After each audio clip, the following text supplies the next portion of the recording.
Namatay siyang hindi man lang lamang nakapagpa-Jesus kasi matigas ang kalooban niya sa pagtalikod sa simbahan.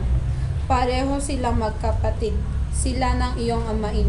Sana'y magbalik loob siya sa Diyos upang makatulong siya sa pagliligtas sa kaluluwa ng kanyang kapatid na sumakabilang buhay na.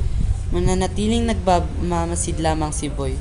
Pagkuway nakarinig sila ng hindi pantay na yabag at ilang sandali pa ay sumungaw na ang mukha ni Tio Simon sa pinto. Biglang papahirin ng babae ang kanyang mukha. Papasayahin ito at saka tutunguhin ang pinto. Siya nga pala, magbibihis din ako, nakalimutan ko. Kasi dyan muna kayo, boy, kuya. Lalabas ang babae at si Tio Simon ay papasok sa loob ng silid. Agad tutunguhin ang isang sopang naroroon. Pabuntong hiningang uupo, agad naman siyang nalapitan ni Boy at ang bata ay titindig sa harapan niya.